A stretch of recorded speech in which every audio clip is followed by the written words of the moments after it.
Chapter 22 నేను చేసిన తెలివి మాలిన పనులు.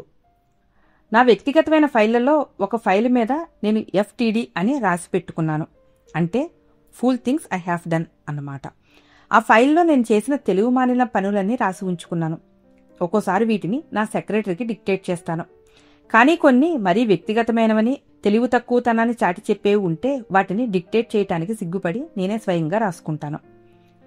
15 ఏళ్ల క్రితం FTD ఫైల్లో పెట్టుకున్న డేల్ కార్నెగీకి అందిన కొన్ని విమర్శలని నేనిప్పటికీ గుర్తు తెచ్చుకోగలను.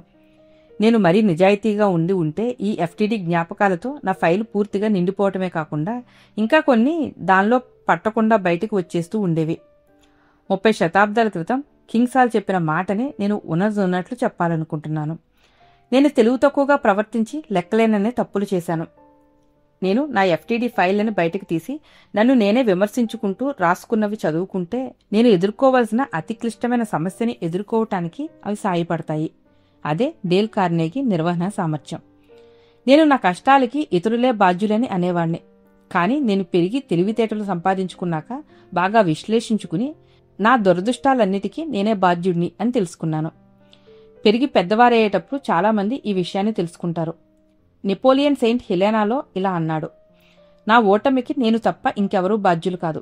నన్ను నేనే నిందించుకుంటున్నాను. నాకు పరమశత్రువుని నేనే. నా భయంకరమైన ప్రారబ్ధానికి నన్ను నేనే నిందించుకుంటున్నాను. నేను మీకు ఒక వ్యక్తి గురించి చెప్తాను. తనని తాను అంచనా వేసుకోవటాన్ని, నిర్వహణా సామర్థ్యాన్ని అతను గొప్ప కలగా చేసుకున్నాడు. అతని పేరు HP హోవెల్. జులై 31, 1944లో న్యూయార్క్లోని హోటల్ అంబాసిడర్లోని మందుల దుకాణంలో ఆయన హఠాత్తుగా మరణించాడన్న వార్త దేశమంతటా మారుమోగింది. వాల్స్ట్రీట్ దిగ్భ్రాంతి చెందింది. ఎందుకంటే అతను అమెరికన్ ఆర్థిక వ్యవస్థ గురించి అందరికన్నా ఎక్కువ తెలిసినవాడు. Commercial national bank and trust కంపెనీకి అధ్యక్షుడు. ఎన్నో పెద్ద పెద్ద పురపాలక సంస్థలకి నిర్దేశకుడు. ఆయన స్కూల్కెళ్ళి ఎప్పుడూ చదువుకోలేదు. ఒక చిన్న దుకాణంలో గుమస్తాగా జీవితాన్ని ప్రారంభించాడు. ఆ తర్వాత US స్టీల్లో అప్పులిచ్చే పని నిర్వహించాడు. త్వరలోనే అతను ఉద్యోగంలో ఉన్నత స్థితికి చేరుకుని అధికారాన్ని సంపాదించుకున్నాడు. అతని విజయాల వెనుక ఉన్న రహస్యం ఏమిటో చెప్పమని నేను మిస్టర్ హోవెల్ని కోరినప్పుడు అతను ఇలా చెప్పాడు: చాలా ఏళ్లపాటు నేను ఏ రోజుకారోజు నేను కలవవలసిన వ్యక్తుల పేర్లు, చేయవలసిన పనులు ఒక డైరీలో రాసుకునేవాడిని. నా కుటుంబ సభ్యులు శనివారం రాత్రి కార్యక్రమాలేవీ పెట్టుకోరు. ఎందుకంటే శనివారం సాయంకాలాలు కొంతసేపు నేను ఆత్మవిమర్శ చేసుకోవటానికి కేటాయిస్తాను. అలాగే ఆ వారమంతా నేను చేసిన పనిని సమీక్షించి అంచనా వేసుకుంటాను. రాత్రి భోజనం చేశాక నేను నా గదిలోకి వెళ్ళి నా డైరీ తెరిచి నేను సోమవారం ఉదయం నుంచి చేసిన ఇంటర్వ్యూలని, చర్చలని, జరిపిన సమావేశాలని నెమరు వేసుకుంటాను. ఆ సమయంలో నేను ఏమేం తప్పులు చేశాను, ఏ పనులు సరిగ్గా చేశాను, నా పనిని ఇంకా మెరుగ్గా చేయటం ఎలా వీలుపడుతుంది, ఆ అనుభవం నుంచి నేర్చుకోవాల్సిన గుణపాఠాలేవి అని నన్ను నేను ప్రశ్నించుకుంటాను. ఒక్కోసారి ఈ వారం రోజుల గురించి నేను చేసే పరిశీలన నన్ను బాధపెడుతుంది. ఒక్కోసారి నేను చేసిన తప్పులకి ఆశ్చర్యపోతూ ఉంటాను. కానీ ఏళ్లు గడిచిన కొద్దీ ఈ తప్పులు తగ్గుతూ వచ్చిన మాట మాత్రం వాస్తవం. ఈ ఆత్మ పరిశీలన ఎన్నో ఏళ్లు కొనసాగింది. నేను ప్రయత్నించిన మిగతా అన్నిటికన్నా ఇదే నాకు ఎక్కువగా మేలు చేసింది. HP హోవెల్ బహుశా ఈ ఆలోచనని బెన్ ఫ్రాంక్లిన్ దగ్గర అరువు తెచ్చుకున్నాడేమో. తేడా ఒకటే, బెన్ ఫ్రాంక్లిన్ శనివారం వరకు ఆగలేదు.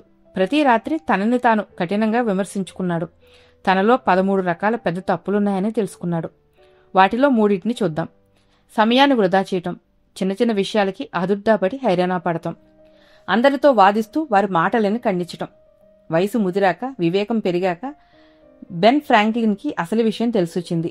ఈ లోటుపాట్లని తొలగించుకోకపోతే తాను ఎక్కువ దూరం పోలేడన్న సంగతి గ్రహించాడు.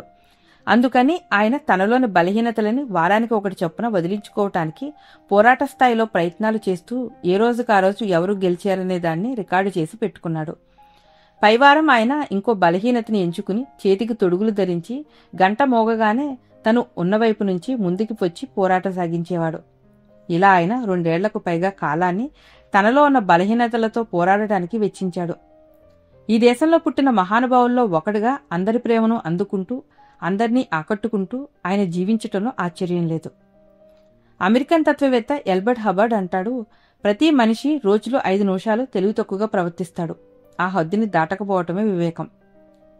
దుర్బలుడైన వాడు చిన్న విమర్శకే అగ్గి మీద గుగ్గులం అయిపోతాడు. కానీ తెలివైనవాడు తనని విమర్శించిన వారి నుంచి నేర్చుకోవటానికి ఆతృత పడతాడు. తన దారికి అడ్డం తగిలిన వారి నుంచి నేర్చుకోవాలనుకుంటాడు. అమెరికన్ కవి వాల్ట్ విట్మన్ మిమ్మల్ని విమర్శించే వారి నుంచి, మీతో మృదువుగా ప్రవర్తించి మీకు అండగా నిలిచిన వారి నుంచి మాత్రమే మీరు పాఠాలు నేర్చుకున్నారా? మిమ్మల్ని కాదన్న వారి నుంచి, మీ నుంచి తమని తాము కాపాడుకున్న వారి నుంచి, మీ దారి సరైనది కాదన్న వారి నుంచి మీరు గొప్ప పాఠాలేమీ నేర్చుకోలేదా అని అడుగుతాడు. మన శత్రువులు మనని గాని మన పనిని గాని విమర్శించే వరకు వేచి ఉండకుండా మనమే ఆ పరుగు పందెంలో వాళ్ళకన్నా ముందుందాం. మనని మనమే కఠినంగా విమర్శించుకుందాం. మన శత్రువులు ఒక్క మాట కూడా అనకముందే మన లోటుపాట్లు తెలుసుకుని వాటిని సరిదిద్దుకుందాం. చార్లెస్ డార్విన్ ఆ పనే చేశాడు. నిజం చెప్పాలి అంటే ఆయన తనని తాను 15 ఏళ్ల పాటు విమర్శించుకుంటూ గడిపాడు. పూర్తి కథ తెలుసుకుందాం.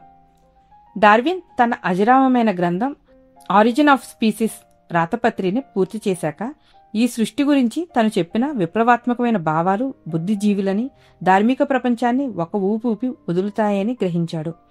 అందుకని ఆయన తనని తానే విమర్శించుకుంటూ, తను సేకరించిన వివరాలను పరీక్షిస్తూ, తన తర్కాన్ని సవాలు చేస్తూ, తను చేసిన నిర్ధారణను విమర్శిస్తూ మరో 15 ఏళ్లు గడిపాడు. ఒకవేళ ఎవరైనా మిమ్మల్ని తెలివి తక్కువ దద్దమ్మ అని దూషిస్తే మీరేం చేస్తారు? కోపం తెచ్చుకుంటారా? మండిపడతారా? లింకన్ ఏం చేశాడో చూడండి. లింకన్ దగ్గర పనిచేసిన secretary of war Edward M Staunton ఒకసారి లింకన్ని తెలివి తక్కువ దద్దమ్మ అన్నాడు. తన విషయాలలో జోక్యం కలగజేసుకుంటున్నాడని స్టాంటన్కి లింకన్ మీద కోపం వచ్చింది. ఒక స్వార్థపరుడైన రాజకీయవేత్తని సంతోషపెట్టడానికి లింకన్ కొన్ని సైనిక దళాలను బదిలీ చేయించాలని ప్రయత్నించాడు. స్టాంటన్ లింకన్ ఆజ్ఞని ధిక్కరించడమే కాకుండా అటువంటి ఆజ్ఞాపత్రాలపై సంతకం చేసినందుకు లింకన్ని తెలివి తక్కువ దద్దమ్మ అని నిందించాడు. ఏమైంది? లింకన్కి స్టాంటన్ ఇలా అన్నాడని ఎవరో చెప్పారు. అప్పుడు లింకన్ ప్రశాంతంగా, స్టాంటన్ నేను తెలివి తక్కువ దద్దమ్మని అంటే అది నిజమే అయి ఉంటుంది. ఎందుకంటే అతను చెప్పినవన్నీ దాదాపు ఎప్పుడు సరిగ్గానే ఉంటాయి. నేను అతన్ని కలిసి విషయం ఏమిటని కనుక్కుంటాను అని అన్నాడు. లింకన్ స్టాంటన్ని కలవటానికి వెళ్ళాడు. స్టాంటన్ ఆయన చేసింది తప్పని ఆయన ఒప్పించాడు. లింకన్ దాన్ని వాపసు తీసుకున్నాడు. విమర్శ నిజాయితీగా ఆకలింపు చేసుకుని చేసినదిగా, తనకి సాయపడేదిగా అనిపించినప్పుడు లింకన్ దాన్ని ఆహ్వానించేవాడు. మనం కూడా అటువంటి విమర్శకి స్వాగతం చెప్పాలి. ఎందుకంటే 4/3 కన్నా ఎక్కువగా మనం చేసే పనులని సక్రమంగా ఉంటాయని మనం ఆశించకూడదు. కనీసం థియోడోర్ రూజ్వెల్ట్ దేశాధ్యక్షుడిగా ఉండగా అంతకన్నా ఎక్కువ ఆశించనని అన్నాడు. ఆధునిక యుగంలోని గొప్ప వైజ్ఞానికుల్లో ఒకడు ఐన్స్టీన్. తను చేసిన తుది నిర్ధారణలు 99% తప్పుగానే ఉండేవని ఒప్పుకున్నాడు. ఫ్రెంచ్ రచయిత లా రోషే-షాకో ఇలా అంటాడు: మన గురించి మనకున్న అభిప్రాయాల కన్నా మన శత్రువులకుండే అభిప్రాయాలు ఇంకా సరిగ్గా ఉంటాయి. పైన చెప్పిన వాక్యం చాలాసార్లు నిజమవుతుందని నాకు తెలుసు. అయినా ఎవరైనా నన్ను విమర్శించడం మొదలు పెట్టగానే నేను జాగ్రత్తగా ఉండకపోయినట్టయితే నేను వెంటనే స్వచ్ఛసిద్ధంగా ఆత్మరక్షణ చేసుకోవటానికి ఊరుకుతాను. నా శత్రువు చేసే విమర్శ ఏమిటో తెలుసుకునేదాకా కూడా ఆగను. అలా చేసిన ప్రతిసారి నా మీద నాకే చిరాకు వేస్తుంది. మనం అందరం పొగడ్తని ఆత్రంగా జురుకుంటాం, కానీ విమర్శని సహించం. ఆ విమర్శ సరైనదేనా, ఆ పొగడ్తకి మనం అర్హులమేనా అనే విషయం మనకి పట్టదు. మన ఆలోచనలో తర్కం ఉండదు. మనం ఆవేశపరులం.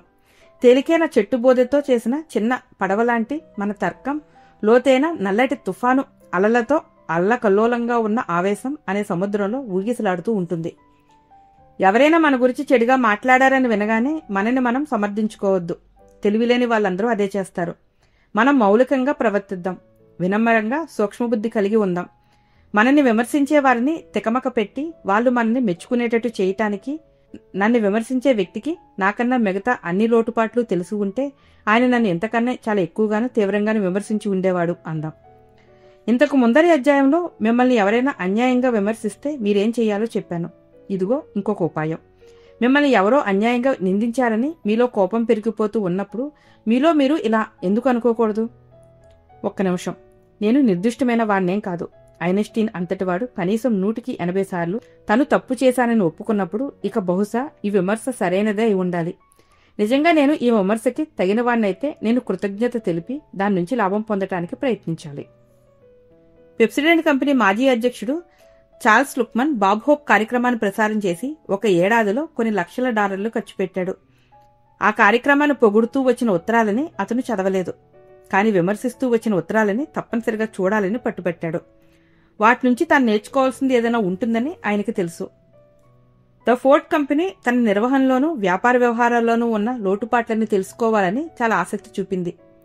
అందుకని తన దగ్గర పనిచేసే ఉద్యోగుల్ని ఓటు వేయమని, కంపెనీని విమర్శించమని ఆహ్వానించింది. సబ్బులు అమ్మే ఒక సేల్స్మెన్ని నేను ఎరుగుదును. అతను తనని విమర్శించమని అందరినీ అడిగేవాడు. తను కోల్గేట్ కంపెనీలో మొదట్లో సబ్బులు అమ్మేటప్పుడు ఆర్డర్లు చాలా నెమ్మదిగా వచ్చేవి. తన ఉద్యోగం పోతుందేమోనని అతను భయపడ్డాడు. సబ్బు నాణ్యతలోనూ ధరలోనూ ఎటువంటి లోపమూ లేదని అతనికి తెలుసు. అందుకని ఆ లోపమేదో తనలోనే ఉండాలనుకున్నాడు. ఎప్పుడైనా ఒకసారి సబ్బు అమ్మటంలో విఫలుడైతే రోడ్డు మీద పచారులు చేస్తూ ఎక్కడ తప్పు జరిగిందా అని ఆలోచించేవాడు. తను మరీ అస్పష్టంగా మాట్లాడా, ఉత్సాహం తగ్గిందా? ఒక్కోసారి అతను మళ్లీ దుకాణందారి దగ్గరికి వెళ్లి, నేను సబ్బులు అమ్మటానికి మీ దగ్గరికి మళ్లీ రాలేదు, మీ సలహాని విమర్శని విందామని వచ్చాను. కొన్ని నిమిషాల క్రితం మీకు సబ్బులు అమ్మటానికి వచ్చినప్పుడు నేను ప్రవర్తించిన విధానంలో లోపమేమిటో దయచేసి చెప్పరు. మీకు అనుభవము, వ్యాపార దక్షత నాకన్నా ఎక్కువగా ఉన్నాయి. దయచేసి నన్ను సరిదిద్దండి. నిస్సంకోచంగా ఉన్నమాట చెప్పండి. దెబ్బలు గట్టిగా తగులుతాయేమోనని చెయ్యి వెనక్కి లాక్కోకండి అనేవాడు. ఈ ధోరణి అతనికి ఎంతో మంది స్నేహితులని, అమూల్యమైన సలహాలని సంపాదించి పెట్టింది.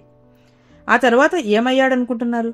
కోల్గేట్ పామోలివ్ పీట్ సబ్బుల కంపెనీకి అధ్యక్షుడి పదవి వరకు ఎదిగాడు.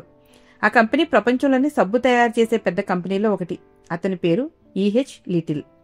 HP Howell, bran Franklin EH little చేసిన పనుల్లో చేయటానికి చాలా ధైర్యం కావాలి. మరి ఇంకా ఎవరూ చూడటం లేదు గనక మీరు అద్దంలోకి తొంగి చూసి మిమ్మల్ని మీరు, నేను ఇటువంటి వారి సరసన ఉండే అర్హత కలిగి ఉన్నానా అని ప్రశ్నించుకోకూడదు. విమర్శల గురించి ఆందోళన పడకుండా ఉండటానికి నియమం 3. మనం చేసిన తెలివి తక్కువ పనుల జాబితా తయారు చేసుకుని మనల్ని మనమే విమర్శించుకుందాం. మనం నిర్దుష్టంగా ఉండగలమని ఆశించలేం. కనుక మనం కూడా ఈహెచ్ లిటిల్ చేసిన పనే చేద్దాం. నిష్పక్షపాతమైన నిర్మాణాత్మకమైన విమర్శని ఆహ్వానించి దానివల్ల సాయాన్ని పొందుదాం. పార్ట్ 6 క్లుప్తంగా. విమర్శ గురించి బాధపడకుండా ఉండటం ఎలా? నియమం 1. అన్యాయంగా చేసే విమర్శ చాలా మటుకు మారువేషంలో ఉండే ప్రశంసే. మీరు ఎదుటివారిలో ఈర్ష్యని, అసూయని రేకెత్తిచ్చారనటానికి అది నిదర్శనం. చచ్చిన కుక్కని ఎవరూ కొట్టరని గుర్తుంచుకోండి. నియమం 2. మీకు చేతనైనంత చక్కగా పనిచేయండి. ఆ తర్వాత పాత గొడుగుని తెరిచి విమర్శల వర్షం మీ ఒంటిని తడవకుండా చూసుకోండి. నియమం 3. మనం చేసిన తెలివి తక్కువ పనుల జాబితా తయారు చేసుకుని మనని మనమే విమర్శించుకుందాం. మనం నిర్దిష్టంగా ఉండగలమని ఆశించలేం. కనుక మనం కూడా ఈహెచ్ లిటిల్ చేసిన పనే చేద్దాం. నిష్పక్షపాతమైన నిర్మాణాత్మకమైన విమర్శను ఆహ్వానించి దానివల్ల సాయాన్ని పొందుదాం.